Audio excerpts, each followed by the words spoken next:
Graça e paz, amados, da parte de Deus, o nosso Pai, e do nosso Senhor Jesus Cristo. Quero convidá-los nesta tarde a estar meditando comigo na palavra que se encontra no Evangelho de Lucas, capítulo de número 24, a partir do verso de número 13. E diz assim o texto: Naquele mesmo dia, dois deles estavam de caminho para uma aldeia chamada Emaús, distante de Jerusalém 60 estádios. E iam conversando a respeito de todas as coisas sucedidas. Aconteceu que, enquanto conversavam e discutiam, o próprio Jesus se aproximou e ia com eles. Os seus olhos, porém, estavam como que impedidos de o reconhecer. Então lhes perguntou Jesus: Que é isto que vos preocupa e de que ides tratando à medida que caminhais? E eles pararam entristecidos. Um, porém, chamado Cleopas, respondeu dizendo: És o único, porventura, que, tendo estado em Jerusalém, ignoras as ocorrências desses últimos dias? Ele lhes perguntou: Quais? E explicaram o que aconteceu a Jesus, o Nazareno, que era varão profeta, poderoso em obras e palavras, diante de Deus e de todo o povo, e como os principais sacerdotes e as nossas autoridades o entregaram para ser condenado à morte e o crucificaram. Ora, nós esperávamos que fosse ele quem havia de redimir a Israel, mas depois de tudo isto, é já este o terceiro dia desde que tais coisas sucederam. É verdade também que algumas mulheres das que conosco estavam nos surpreenderam tendo ido de madrugada ao túmulo. E não achando o corpo de Jesus, voltaram dizendo terem tido uma visão de anjos, os quais afirmaram que ele vive. De fato, alguns dos nossos foram ao sepulcro e verificaram a exatidão do que disseram as mulheres, mas não o viram. Então lhes disse Jesus: Ó nécios e tardos de coração, para crer tudo o que os profetas disseram. Porventura não convinha que o Cristo padecesse e entrasse na sua glória? E começando por Moisés, discorrendo por todos os profetas, expunha-lhes o que a seu respeito constava em todas as Escrituras. Quando se aproximaram da aldeia para onde iam, fez ele menção de passar adiante. Mas eles o constrangeram, dizendo: Fica conosco, porque é tarde e o dia já declina. E entrou para ficar com eles. E aconteceu que, quando estavam à mesa, tomando ele o pão, abençoou, e tendo-o partido lhes deu. Então se lhes abriram os olhos e o reconheceram. Mas ele desapareceu da presença deles. E disseram um ao outro: Porventura não nos ardia o coração, quando ele pelo caminho nos falava, quando nos expunha as Escrituras? E na mesma hora, levantando-se, voltaram para Jerusalém, onde acharam reunidos os 11 e outros com eles, os quais diziam: O Senhor ressuscitou e já apareceu a Simão. Então os dois contaram o que lhes acontecera no caminho e como fora por eles reconhecido no partir do pão. Meus amados, esse texto é por demais maravilhoso. O texto, meus amados, nos fala que naquele mesmo dia em que o Senhor Jesus ressuscitou, dois dos seus discípulos estavam a caminho de uma aldeia chamada Emaús. Aldeia essa que distava 60 estádios da cidade de Jerusalém. E iam eles falando entre si de tudo o que havia acontecido nos últimos dias. E aconteceu que, se aproximando Jesus deles, os acompanhava no caminho. Entretanto, meus amados, esta mesma palavra nos diz que os seus olhos estavam como que fechados, a ponto de não reconhecerem a Jesus. Emaús, meus amados irmãos, atualmente é uma cidade de localização incerta. O seu nome significa Riacho Quente. E para alguns arqueólogos, ela é a atual Cubeiber, que está a 11 quilômetros de distância a noroeste de Jerusalém. Quando os cruzados chegaram nesta localidade no ano de 1099, Eles encontraram ali um forte do período romano denominado Castellum Emaús. Conhecer, meus amados, a localização da cidade de Emaús é importante, porém não a conhecer não abala a veracidade dos fatos ali narrados, ali ocorridos. O que está escrito, meus amados, é uma lição para todos os tempos, para todos os lugares e para todas as circunstâncias. Digamos que Emaús seja mesmo esse território desconhecido e misterioso para a arqueologia. Como também misterioso e incerto é o terreno dos nossos corações. Mas Emaús, meus amados, faz todo sentido para quem quer ouvir Jesus, para quem quer seguir os seus ensinamentos e ser salvo para a eternidade. O fato é que fica evidenciado pelo texto das Sagradas Escrituras que os dois discípulos de Jesus que estavam a caminho daquela aldeia, Emaús, não reconheceu durante todo o percurso e ainda quando estavam em sua presença em casa. Os versículos 15 e 16 nos diz o seguinte: aconteceu que enquanto conversavam e discutiam, o próprio Jesus se aproximou e ia com eles. Os seus olhos, porém, estavam como que impedidos de o reconhecer. Muitas vezes, meus amados irmãos, nós também estamos como que impedidos de enxergarmos a Cristo nas nossas vidas, em nossos caminhos. O versículo 17, meu amado irmão, vai dizer assim: então lhes perguntou Jesus: que é isto que vos preocupa e de que ides tratando à medida que caminhais? E eles pararam entristecidos. Meus amados, a palavra nos diz que os dois discípulos ficaram entristecidos porque aquele que os acompanhava aparentemente não sabia o que havia acontecido nos últimos dias. Já o versículo de número 18 vai nos dizer assim: porém, chamado Cleopas, respondeu dizendo: és o único, porventura, que tendo estado em Jerusalém, ignoras as ocorrências desses últimos dias. O diálogo, meus amados, entre eles nos mostra que Jesus ainda assim perguntou a eles quais são esses eventos aos quais discorrem. Fica evidente, meus amados irmãos, que de fato as últimas ocorrências daqueles dias havia tirado eles de tempo. Em outras palavras, os havia cegado do que realmente importava e do que o Senhor Jesus os havia alertado que aconteceria após a sua morte.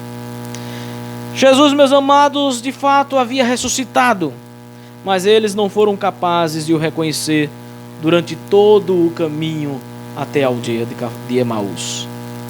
Muitas vezes, queridos, também somos tomados pelos fatos, pelas ocorrências dos últimos dias e muitas vezes ficamos como que impedidos de reconhecer a presença do Senhor Jesus em nosso caminho, nas nossas vidas. A semelhança daqueles dois discípulos que acompanharam o Senhor durante todo o seu ministério terreno, acompanharam os seus milagres, presenciaram as suas pregações, as suas profecias acerca do que sucederia após a sua morte, eles ainda assim não foram capazes de reconhecer a Cristo naquele caminho. De forma muito semelhante, nós que temos seguido ao Senhor Jesus durante anos a fio das nossas vidas, que temos ouvido acerca das suas promessas, de que não nos deixará órfão um dia sequer, até a consumação dos séculos, somos ainda assim, meus amados, abalados pelas circunstâncias deste mundo tenebroso. Seja por uma enfermidade ou ainda a possibilidade de tal em nossas vidas, seja pelas incertezas econômicas, financeiras que nos assombram, seja pela probabilidade de desemprego ou ainda a ausência de emprego, ou até mesmo, meus amados, os medos e temores que nos cercam essa atual pandemia.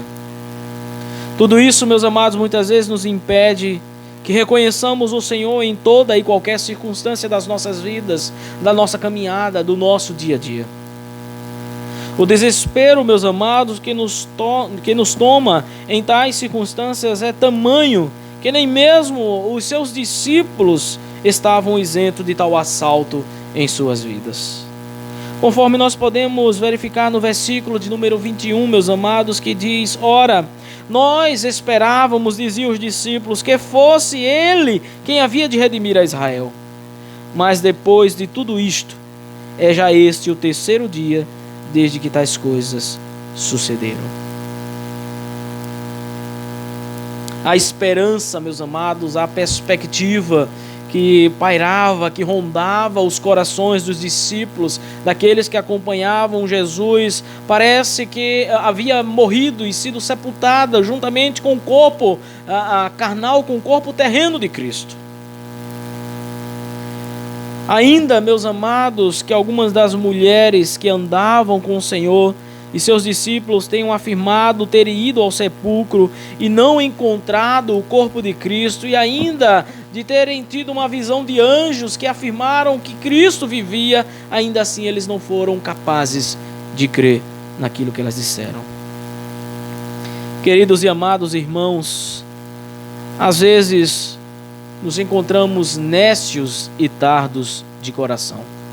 Assim como o Senhor Jesus exclamou nos versículos de 25 a 27, dizendo: então lhes disse Jesus: ó nécios e tardos de coração, para crer tudo o que os profetas disseram.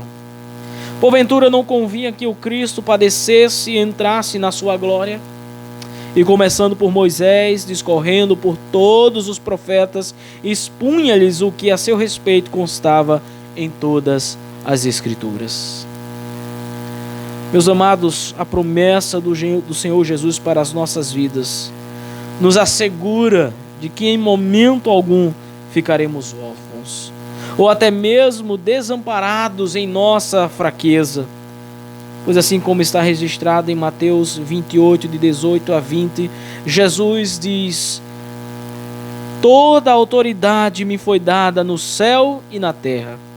Ide, portanto, fazei discípulos de todas as nações, batizando-os em nome do Pai, e do Filho, e do Espírito Santo, ensinando-os a guardar todas as coisas que vos tenho ordenado, e eis que estarei convosco todos os dias, até a consumação do século.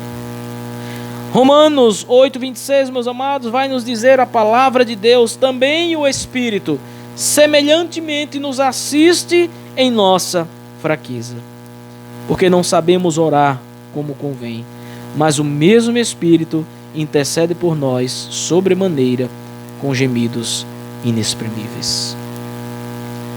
Ainda, meus amados, que as circunstâncias da vida sejam tenebrosas, sejam avassaladoras, sejam, meus amados, tão fortes a ponto de muitas vezes não nos deixar perceber a presença de Cristo ao nosso lado, no nosso caminho, na nossa vida. A palavra de Deus nos assegura, a palavra de Deus nos traz a promessa de que Cristo, de que o Senhor das nossas vidas estará conosco todos os dias até a consumação do século. Nos assegura ainda, meus amados, que nós temos um Consolador, o Espírito Santo de Deus, que nos assiste justamente na nossa fraqueza. Portanto, meus amados e queridos irmãos, ainda que seja difícil o momento que todos nós atravessamos, estejamos certos de que o Senhor Jesus esteve, está e sempre estará conosco até a consumação do século. Em outras palavras, meus amados, até que tudo se cumpra de acordo com a sua vontade. Não sejamos então nécios e tardos de coração para crer em todas as coisas que nos é dita por meio da sua palavra. Eu quero convidá-lo nesse momento a estar orando comigo. Senhor Deus, Pai de misericórdia, Senhor, nós buscamos a Tua face, nós buscamos a Tua presença, Deus, para Te apresentarmos, ó Deus, nesse momento, todos aqueles aqueles, ó Deus, que por algum motivo, ó Deus, tem estado nécio e tardo em seus corações. Que por algum motivo, ó Deus, está com os olhos como que impedidos, ó Deus, de reconhecer a tua face, a tua presença, a tua mão sobre as suas vidas. Ó Deus, toca-nos, ó Pai. Toca-nos com a tua destra. Toca-nos, ó Deus, com poder. Retira de nós, ó Deus, toda incerteza, toda insegurança. Que possamos, ó Deus, perceber nas pequenas coisas da vida, ó Deus, que estás caminhando junto conosco. Assim como naquele dia caminhaste todo o percurso até a aldeia de Emaús, ao lado dos teus discípulos, isso vai se perceber também, ó Deus, que tem estado conosco, Pai, durante todos os momentos das nossas vidas, seja nos momentos fáceis, seja nos momentos difíceis, seja nos vales da sombra da morte, ao qual nós, todos nós, teremos de um dia enfrentar. Ó Senhor, traz paz ao nosso coração, traz confiança, traz certeza, tira de nós toda a insegurança, toda a incredulidade, toda a falta de esperança, para que enfim possamos estar firmados na rocha, Cristo Jesus. Assim nos abençoa, nos